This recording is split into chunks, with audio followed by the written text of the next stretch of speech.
Hello, wonderful people. You are loved. And that's what we're going to talk about a little bit today. The power of love, the transformative effect of love, and how it is kind of beyond rationality, beyond logic, and a little bit more powerful than both of those things, or a little bit more empowering than both of those things. So we're having this big conversation in my coaching group where someone was trying to make a decision and they were basing everything on logic and rationality and all of that when it comes to relationships. And one of the other guys in the coaching group, who's actually been in a relationship with his partner for about 10 years, how insanely cool is that?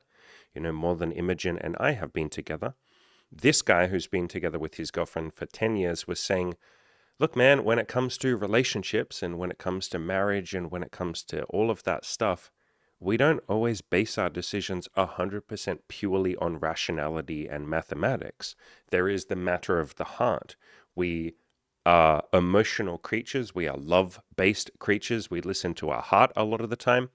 And sometimes what we do is not always perfectly rational. We're not just a series of mathematical equations. We have a beating heart and we choose love quite a lot of the time. And that is a beautiful thing. It's not limited. In fact, love is often greater than just raw mathematics and rationality and logic. And so I'm going to read out some of what we talked about in the group. I'm just going to share what I wrote, and I've taken everyone's name out of it and all of that because we had a really big, deep discussion. And let us start with this. This is called the Map of Consciousness, and it was developed by a psychologist named David Hawkins. And basically, it's a mapping of the main human emotions that we feel. And right down the bottom, you have shame and guilt and apathy and grief. You know, maybe the emotions that don't feel so wonderful. In the middle, you have ones that are a little bit or a lot more powerful, such as courage, neutrality, acceptance, willingness. Like, obviously, if you're feeling lots of acceptance and willingness and courage, it's a lot easier to take action and succeed at your goals. You have a more positive effect on the world around you. You're happier, you're healthier, people like you a lot more. And then when you look above that, there is reason, which is essentially stoicism, logic, mathematics, raw rationality, and reason. That's obviously very fucking high up. If you live in a Western country, then the vast majority of your country is built on reason and rationality. That doesn't mean that every single person is rational, but the country is founded and operates on reason, logic, mathematics, rationality, and all of that sort of stuff. And then if you look closely, what is above reason? Love, joy, peace, and maybe one day enlightenment, maybe not, but those three emotions above reason, peace, love, and joy, they are beyond reason. Love is often irrational or seems irrational until you actually get in there and understand it. Love has a very transformative effect, and miracles can happen. I talked about one recently. This video here on my channel, absolutely highly recommend this video. It's pretty insane what happened, and it was absolutely a miracle born out of love. You know, I talk about all the details in the actual video, but my father, for the first time in his entire life, was incredibly fucking courageous and opened up to me about the regrets that he had as a father, that he regretted me going to prison. He regretted that he wasn't there for me. He regretted that we've never had much of a relationship. He regretted that he's never opened up, that he's never really or hasn't often told me that he loves me. And I sat there and I just listened to him, and I poured all the love that I had in my heart out to him. And because I was feeling very loving and I was as loving as I possibly could be to him, that helped him transform and open up to me. If I had been angry and bitter in that moment, if I'd said, "You were never there for me, Dad," he would have just shut down like he had for most of his life. But because I sat there in love, he opened up. So that video, you know, we talk a lot more about that.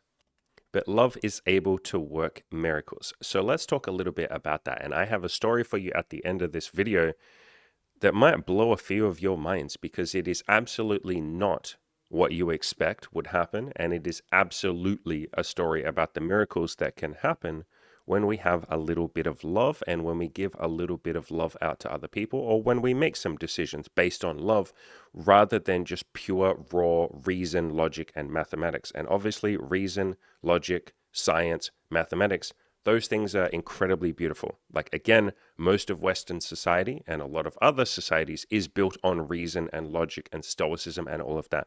That is so unbelievably powerful. Love is just a little bit further beyond that. All right, so this is everything that I wrote in this discussion that we were having in the coaching program.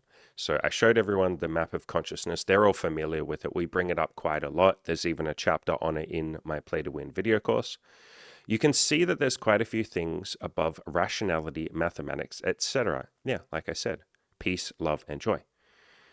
Look at all the things above it, all of which involve letting go and surrender. Yeah, because in this discussion that we were having, this client or this guy was feeling a lot of pressure to like control the future. So he was trying to figure out how to find the absolute perfect wife. He was figuring out, or he was putting pressure on himself that he has to be absolutely perfect, that he has to be a perfect father, he has to find a perfect wife. He was trying to control everything, and we were trying to gently get him to open up to the idea of letting go. In other words, control everything that you can control and let go of the rest. So many of you try and control everything, and you're terrified of like rejection and you're trying to control rejection. No, your only mission is self-improvement and to then play the numbers game with whatever goal that you're working on. In other words, improve yourself a little bit every day, just a tiny little baby step.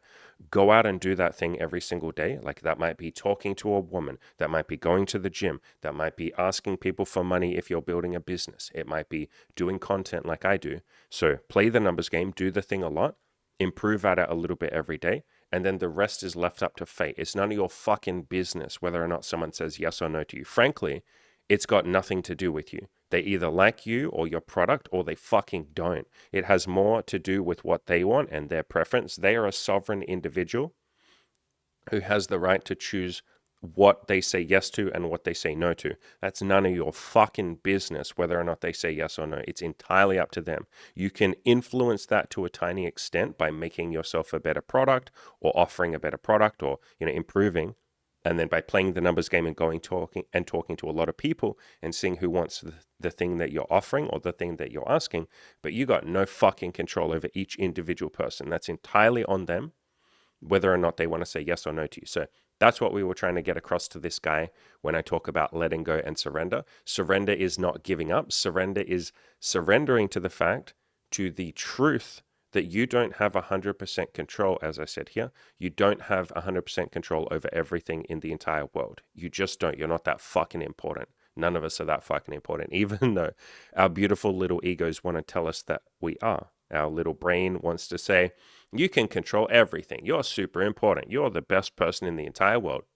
You can make everything in life go exactly the way you want. Yeah, good luck with that. So, you cannot control 100% of everything. And Viktor Frankl, who wrote the book Man's Search for Meaning, highly recommend, by the way, this is that book. Absolutely life-changing, mind-blowing books. One of my top 5 books for sure. 87,000 reviews on Amazon. Really, really, really good book. This guy, Viktor Frankl, went to Auschwitz and a couple of other prison camps as well during Nazi Germany, during the time of the Nazis. And of all the people that went into his camp, like 27 out of 28 died. So like 97% of people there died. And he was one of the very few who survived. And he talks in this book about how he found greater meaning through that suffering. Like, why am I in here? What is the purpose of me being in here? Why am I suffering? What is the reason?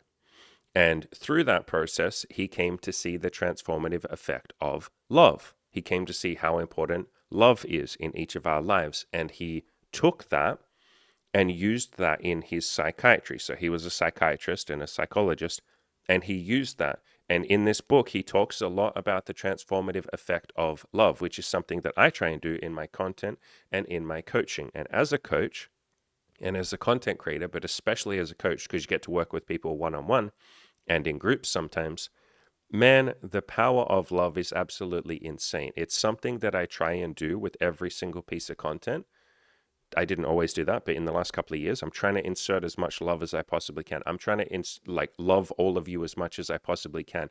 Every time one of you is suffering or you have a problem or you write a YouTube comment telling me what you're going through, my first thought is love. I'm like, how can I give as much love to this person as possible? That is the basis of my coaching these days and has been for a couple of years. And that is the basis of this guy and his psychiatrist. And love absolutely works miracles, which he talks a little bit about, and he talks a lot about it in the book, but he talks a little bit in a quote, which I'll read out to you in a second. So yeah, he was a psychiatrist. He came back. Yeah, this bit. He realized if he focused on loving his patients rather than always to try and logically fix them, he actually had a much more profound impact on helping them be happy, successful, etc. I have found exactly the same thing in my coaching. If I focus on loving people, if I start from a place of love, like how can I understand and love this human being, then I am in a far better position to actually help them change their life. And so this is my favorite quote of his, Viktor Frankl. Love is the only way to grasp another human being in the innermost core of his personality. No one can become fully aware of the very essence of another human being unless he loves him. By his love, he is enabled to see the essential traits and the features in the beloved person, and even more, he sees that which is potential in him, which is not yet actualized, but yet ought to be actualized. Furthermore, by his love, the loving person enables the beloved person to actualize these potentials. By making him aware of what he can be and of what he should become, he makes these potentialities come true. This is exactly what I have found in my coaching. If I love someone and fully see what they are capable of, which you can only do through love, and if I can listen to them and empathize with them and meet them where they're at, if they're depressed, it is by loving them, not by throwing rationality and logic and science and mathematics at them. Those things can help, but love is truly transformative. If I embrace love and come from a place of love, and like I said, I literally in my brain, before I do these videos, before I coach someone, in my brain, I go, how can I love this person? How can I show this person some love? How can I help this person feel a bit more love in their life? If I come from that place, rather than just, how can I logically convince this person to change their life? How can I logically convince them to get out of depression? Someone doesn't work through depression with just pure logic. Logic helps, but it isn't transformative enough. It doesn't have enough inherent power. It was through love that I was able to overcome my own depression. No amount of logic or science, and I was a very logical, rational, intelligent young man. None of that was going to move me through depression. It was my parents' unconditional love and forgiveness that helped me transform. It was their love when I went to prison that helped me transform. It was purely love, not mathematics. Again, mathematics and science and rationality and logic are amazing. Marcus Aurelius, one of the most famous Stoics in the entire world. He was the Roman emperor at the head or the height of the Roman Empire.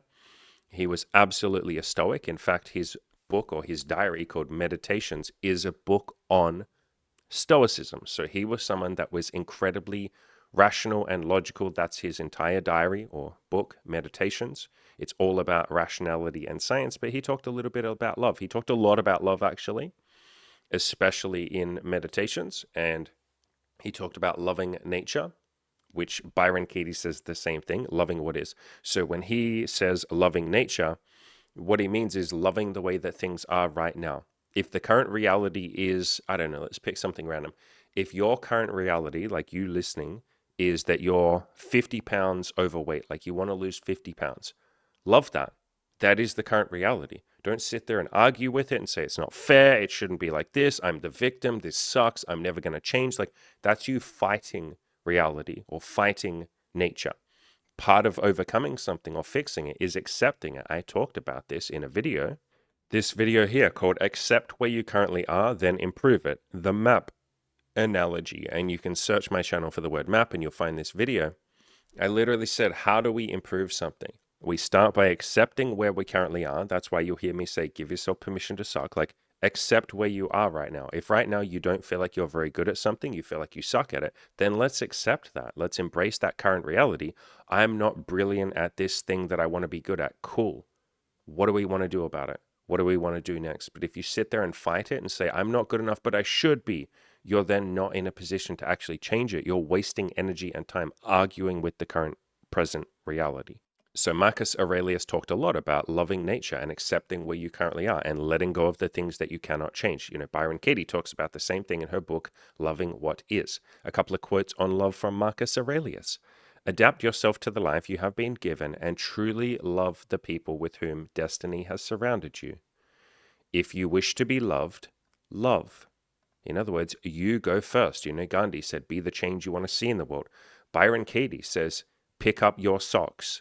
That's a little story about when she was she's still a mother, but her kids weren't picking up their socks, and she would get mad and yell and scream and be like, pick your socks up. Your room is messy. Pick your socks up. And then at some point she's like, wait, my kids don't have a problem with picking up the socks. Like, my kids are fine with the socks being on the floor. I'm the one that wants the socks picked up. Why the fuck don't I just pick the socks up? And so she started picking the socks up, and then she found happiness in that. She's like, holy shit, if I'm the one that wants this done, I'm going to do it. And so many of you want to be loved. You want someone to love you. But are you walking around loving other people? And maybe more importantly, do you love yourself? The answer for most of you is no, I don't really like myself. I certainly don't love myself. I certainly can't look in the mirror and look into my own eyes and say to myself, I love you. And so how the fuck do you expect someone else to love you? You're not willing to do it. Why should they? Like, you're walking around expecting other people to do something that you're unwilling to do yourself. You don't love yourself. It's a hypocritic thing to say other people should love me. I have a void in my heart. Someone else should fill that. Fuck you. Fill it yourself. Maybe I'll say that in a kind of way. You have an opportunity to fill that void yourself. It's not somebody else's job to love you if you're unwilling to do that yourself. And if you don't go around loving other people, then why on earth should other people love you? And so be the change you want to see in the world. Pick up your own socks. Start with what you can control, which is to go around loving other people. Marcus Aurelius talked about that quite a lot.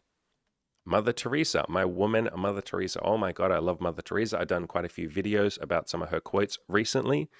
Is also someone who talked a lot about the transformative power of love. This is one of my favorite quotes of hers. I'm a little pencil in the hand of a writing God who is sending a love letter to the world. Isn't that incredibly fucking sweet? Not all of us can do great things, but we can do small things with great love. Yeah. That's why I talk about baby steps all the time. Mother Teresa was a huge fan and a huge advocate of taking baby steps and just doing a little bit every day. If you judge people, you have no time to love them. Oh my God. This woman is on some Buddhism shit. That's Buddhism in a nutshell. Compassion, non-judgmentalism. It's all the stuff that Jesus talked about in the Bible. Letting go of judgment, letting go of all of that, and being compassionate. People are unrealistic, illogical, and self-centered. Love them anyway. Oh my God, Mother Teresa, you on some good shit, woman. That's a really good quote. The most terrible poverty is loneliness and the feeling of being unloved. Yeah. And if you would like some love in your life, then you go first.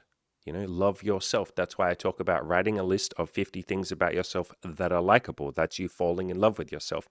Work on your self-improvement so you start to respect yourself and like yourself and trust yourself, as in trust that you are capable of greatness, that you're capable of tiny little bits of greatness, small acts done with great love. So build your own self-love. Go into the bathroom and look in the mirror and say, I love you to yourself. Do that every single day.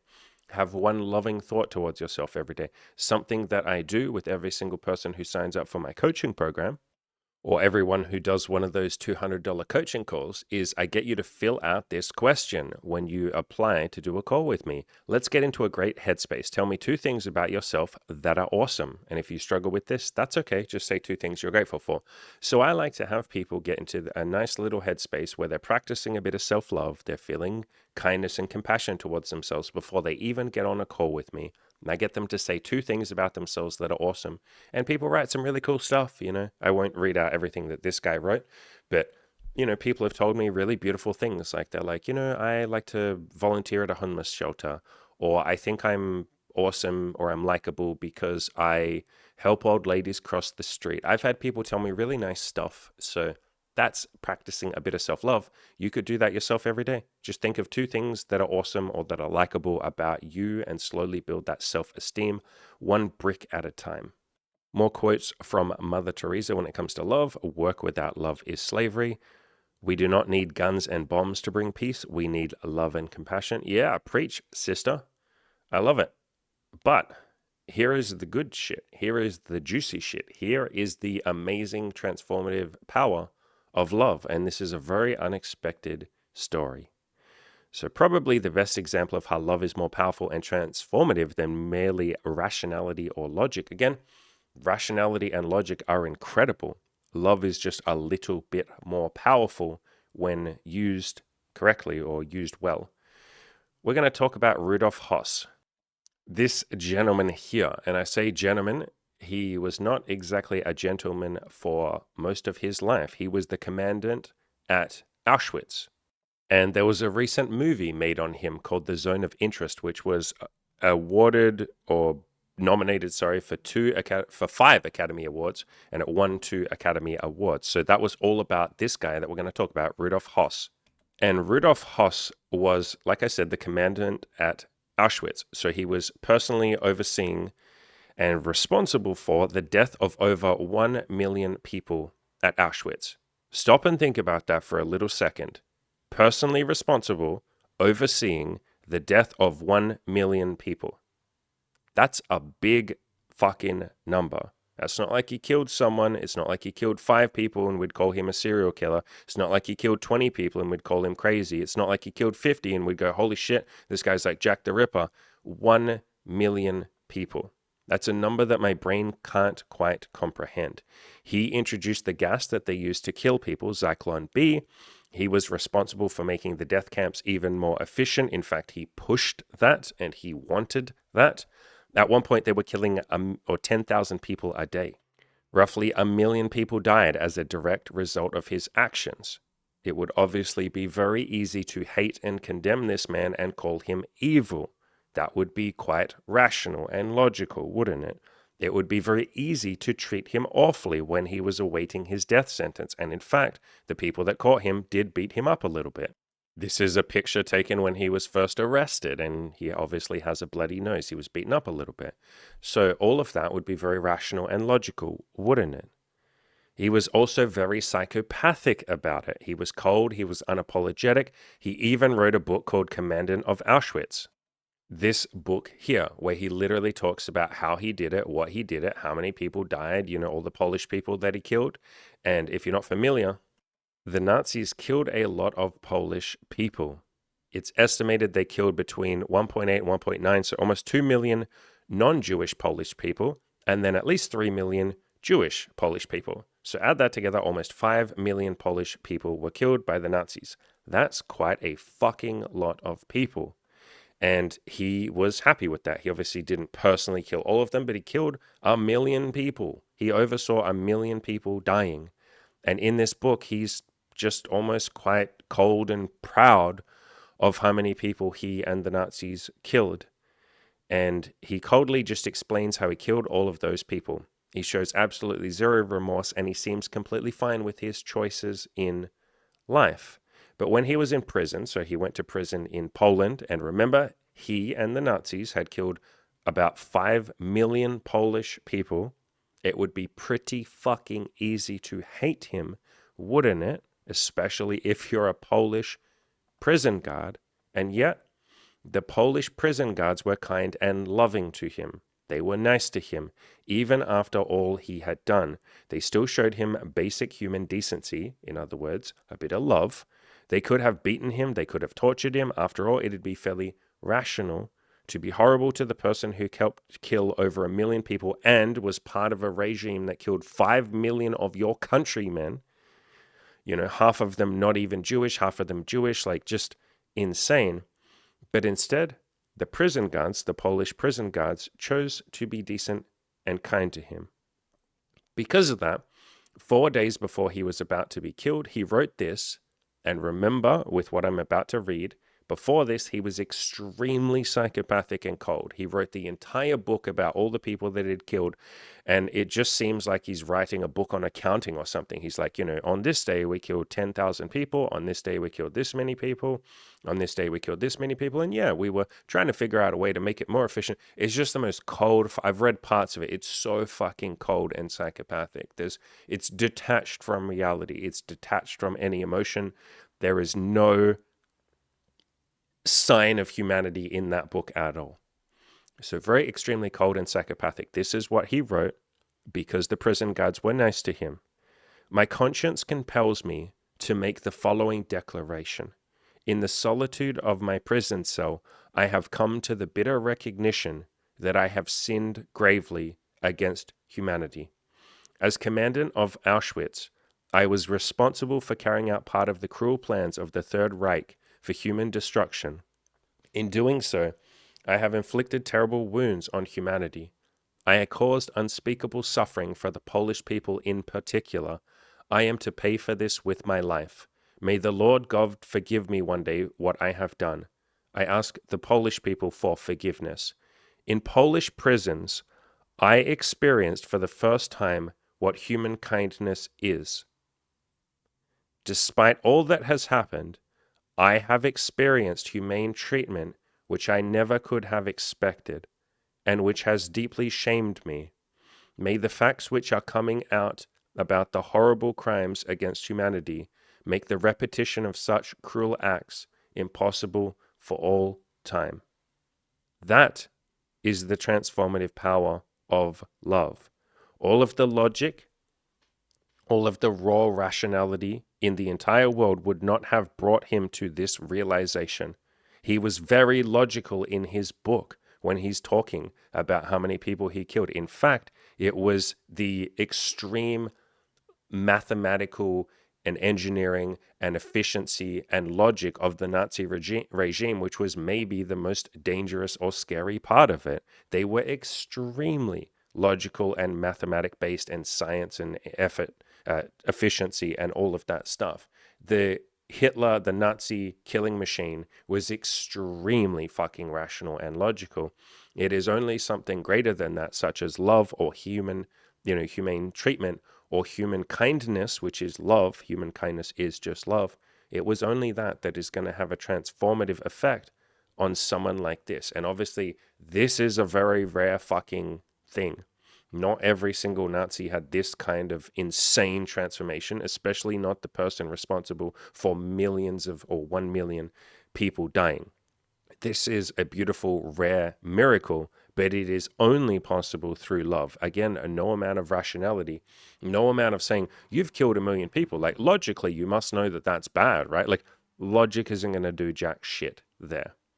This is the power of love, far beyond mere rationality or logic or science. Again, those things are incredibly beautiful.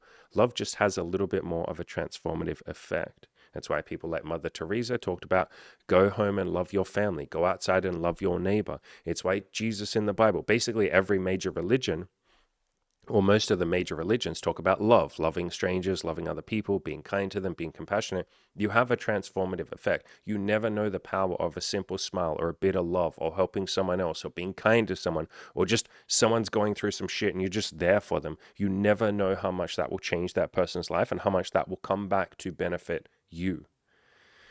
Rationality, logic, and science are amazing, obviously. Yeah, of course. But love is something with far more transformative power, even if it doesn't make sense. Yes, love is capable of miracles. Love will do things that don't make sense. That's why we're all so obsessed with love.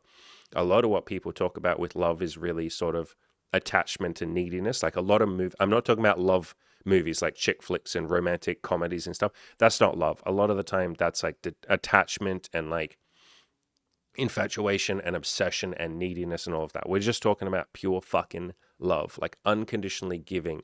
That's love. That is essentially what, so I've taken out his name, but a coaching client was having a big discussion where he was talking about how much he loves his partner. They've been together for 10 years and how much love has being at sort of the center of a lot of their decision making and a lot of my decision making with all of you, with my content, with my coaching clients, with Imogen, with my friends. I come from a place of love. I first literally think of love. I think, how can I love this person? What would be the most loving thing I could do for this person? And then that's usually what I do. I add in a little bit of rationality and logic and reasonability and all of that. And then I make the final decision from love. I do the same thing when it comes to myself. If you're ever struggling to make a decision for yourself, you're like, should I do this or should I do that? Do I want to do this? Do I want to do that? Try and say to yourself, what would be the most loving thing that I could ever do for myself? What would be the most loving thing? And do that. That's usually a pretty good place to start with. But love is not always rational. It doesn't seem rational. It's rational when you understand it, but it can seem irrational at times. And we're not telling you to go out and make a crazy, irrational decision, but we're saying don't rely solely on rationality and logic and mathematics. Rely maybe 50% on rationality and logic and mathematics, or maybe for lots of you listening, you're very autistic. You know, I'm probably a little autistic myself. And so maybe for you, 90% rational, you're 90% logical and mathematics based, and you have an engineering brain. Lots of you are engineers. Brilliant. 90% rationality, sprinkle in 10% love. Ask yourself, what would be the most loving thing for me to do for this other person? What would be the most loving thing for me to do for myself? And then that's what I'm going to go with. That is the entire point. Love is beyond rationality. It's not limited by rationality. Rationality and logics and pure mathematics is so fucking powerful, but there is an upper limit on it. Love transcends that just a little bit. Again, love can work miracles. This Rudolf Hoss guy that I'm talking about is not going to make a statement like all of this based on logic or mathematics or any of that. It's love that is going to transform him. Same with a lot of my coaching clients, especially the ones who are very depressed or have incredibly low self-esteem. All of the rational logic in the entire world is not going to change their mind. I have tried. It doesn't work. But when I get in there and I actually see the person for who they are and I love them, and I say, through my love, I can see how hard you're trying. I love you to bits. I promise you're capable of greatness. I can see it in you. I love you enough to see the greatness in you. You know, like that quote from Viktor Frankl that I read out before. When you love someone, you see that which is potential in him, which is not yet actualized. And by your love, you enable the other person to actualize these positionalities by making someone aware of what they can be through loving them and seeing their greatness or their potential greatness and what you could become. You make those potentialities come true. It's only by faith and believing in someone. Like, understand that self-improvement is faith-based. You are literally taking a leap of faith and saying, if I go out and talk to a lot of girls, maybe I'll get a girlfriend. If I go to the gym and work really hard, maybe I can get a really nice body. That's faith. That's hope. And love, by loving someone and seeing the potentiality in them and saying, I love you enough and I can see that you are capable of greatness. You don't believe it, but I do. That's when miracles happen and people transform their lives. Understand that every coaching client I've transformed has not been through pure logic and rationality. That helps a little bit or a lot. That helps a hell of a lot. But then it's got to be with a bit of love in there as well. Otherwise, it's just not enough. There's not enough power to actually help that person. I went on to say, to the coaching clients, rationality brings science. Love brings miracles. Rationality explains things. Love understands things. Like that Viktor Frankl quote, it is only by loving someone that we can get to know the true essence of who he is as a human being. Love is all-encompassing. Rationality is limited. So Rudolf Hoss, the guy who oversaw the death of 1 million or so people, went on to write a couple of days before his death. Based on my present knowledge, I can see today clearly, severely and bitterly for me, that the entire ideology about the world in which I believed so firmly and unswervingly was based on completely wrong premises and had to absolutely collapse one day. And so my actions in the service of this ideology were completely wrong, even though I faithfully believed the idea was correct. Now it was very logical that strong doubts grew within me, and whether my turning away from my belief in God was based on completely wrong premises, it was a hard struggle, but I have again found my faith in God. And if you're not religious or you don't believe in God, that's all good, but you could maybe replace the word God with love. I have again found my faith in love, or kindness or compassion or any of those sort of fucking terms. Then he wrote this letter to his son. Keep your good heart. Become a person who lets himself be guided primarily by warmth and humanity. In other words, love. Learn to think and judge for yourself responsibly. That's why I say to all of you, don't just take everything I say as the gospel truth. Even this video today, take everything I say with a grain of salt. Figure out what works for you. I'm never going to tell you what the right answer is or what you should do. How the fuck can I know what is right for you? Listen to your own heart, judge for yourself, and be responsible in that. Put kindness and compassion as your compass. I guess you would say love for other people and love for yourself as your compass. That is your guiding light. Don't accept everything without criticism and as absolutely true. The biggest mistake of my life was that I believed everything faithfully, which came from the top. Yeah, it's what all of the Nazis said when they were arrested, and they went to trial. I was just doing my job. I was just following orders. And I didn't dare to have the least bit of doubt about the truth of that which was presented to me. In all your undertakings, don't just let your mind speak, but listen above all to the voice in your heart. In other words, don't just rely on logic. Yes, that's incredibly helpful. Rationality and science and engineering and mathematics and all of those beautiful reason-based things are incredibly fucking helpful. But listen to love as well. Add in a little bit of kindness and compassion. Add in a little bit of love for yourself and your fellow man or your fellow woman. And remember, this man is directly responsible, as in he did it himself by his own hand. He oversaw it. He made it more efficient for more human suffering and death than 99.99999999999% of people in human history who've ever lived. He's right up there in the top fucking 10. Like, absolutely fucking insane. And then to see him turn towards love right at the last moment is very much a miracle. Again, rationality and pure logic can't achieve that. You're not going to turn this guy towards love and towards saying things like, listen to the voice in your heart. Remember, the man that coldly killed 1 million people says, listen to the voice in your heart. Do you think logic can do that? No. This is why I talk so much about love, loving yourself, loving other people, learning to love yourself, writing a list of 50 things about yourself that are lovable. Love absolutely enables you to achieve greatness. You will achieve your goals even if all you give a fuck about, even if the only reason you're on this channel is because you're like, Andy, I just want to get some fucking pussy, bro. I just want to make some fucking money, bro. I don't care about all of this deep shit, bro. I'm about as deep as a fucking plate of water. I'm not much deeper than that, bro. Great. Love will help you with those things. If you love yourself, it is far easier to go outside and talk to women. If you love yourself, it is far easier to build a business and have high self-esteem. Self-love is self-esteem. That is why I talk about love. It is incredibly fucking useful. Even if all you give a shit about is success and achieving your goals, then love will help you with that. And so this was a miracle, literally just because the Polish prison guards were nice to him. They were kind to him when they didn't have to be. He and the Nazis killed 5 million of their fucking citizens. Again, it would be so easy to be like, fuck this guy. What a piece of fucking shit. Let's fucking torture him and kill him and he can just go to hell. Fuck him.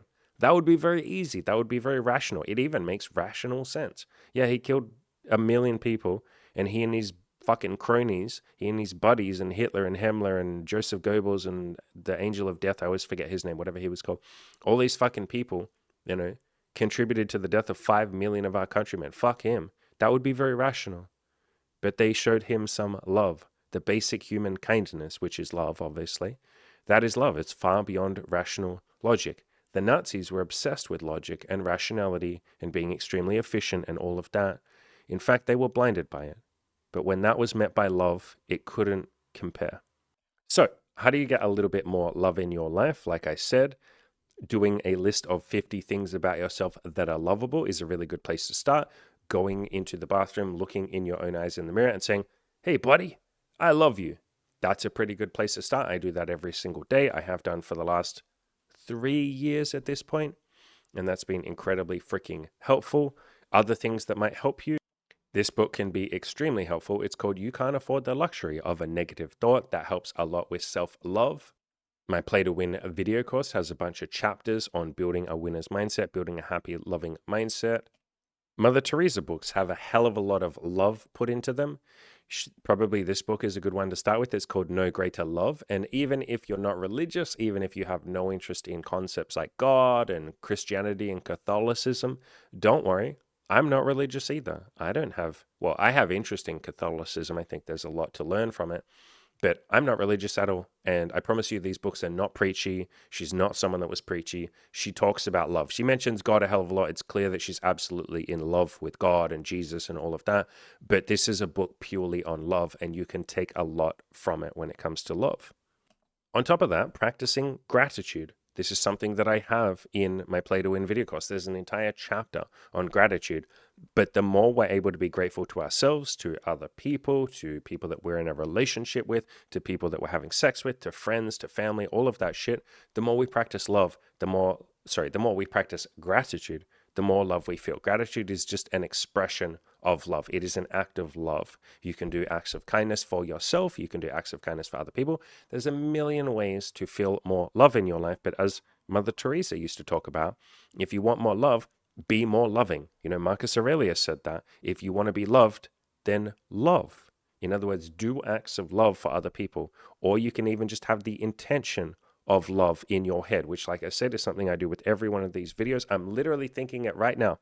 I'm going, what would be the most loving thing that I could do for the audience right now? And then my brain said, teach them how to have a bit more love in their life.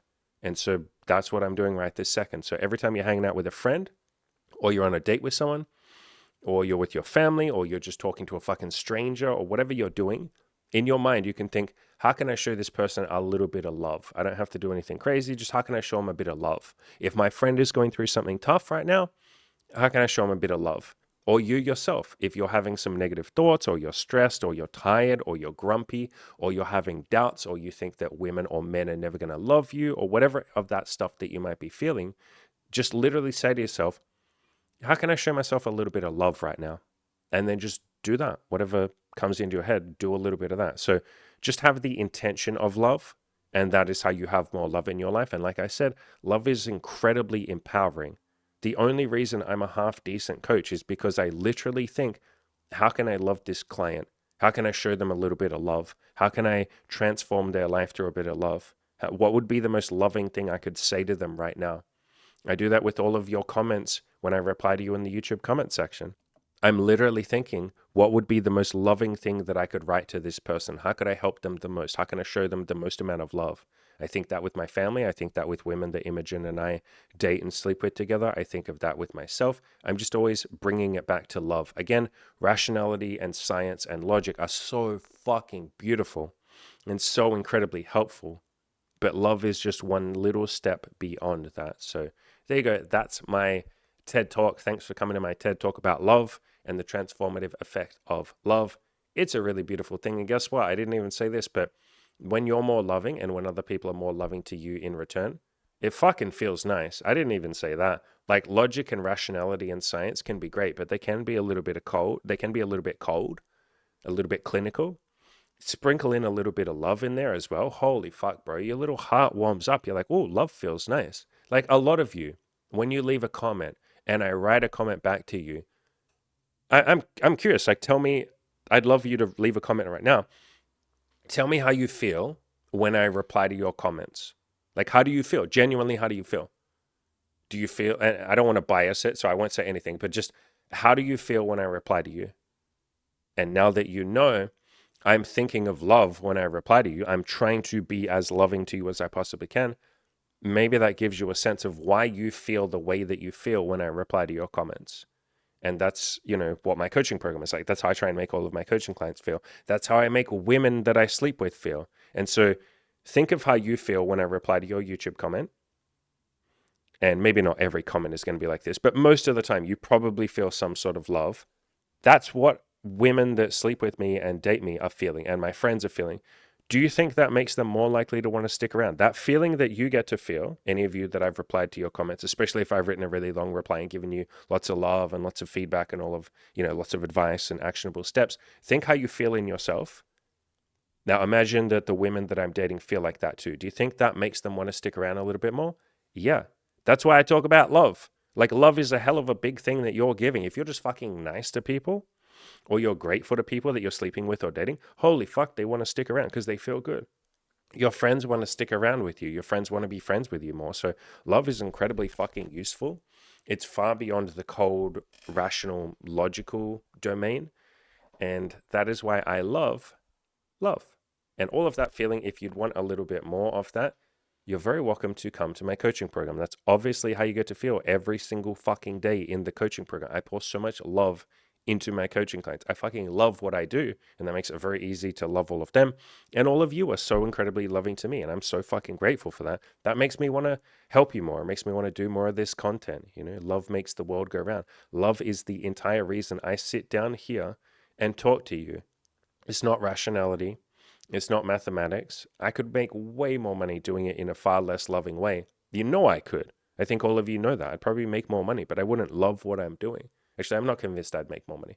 Maybe I would. Yeah, if I was like manipulative and I preyed on all of your insecurities and I did all of that shit, yeah, I'd probably make more money. But I wouldn't really love what I'm doing. I wouldn't enjoy sitting here. You probably wouldn't feel much love when you watch the content. You just feel fear. Like you're watching the fucking news or something. You feel all upset and angry and pissed off and not very good. So love is the reason that I sit here today. I'm very grateful to all the love that I have in my life, all the people that love me, all of you for being very loving and kind to me. I try and give that back as much as I possibly can. Like I said, if you want more of that, you're very welcome to come to the coaching program, and that's what you get to feel every day. The coaching program is essentially based on love.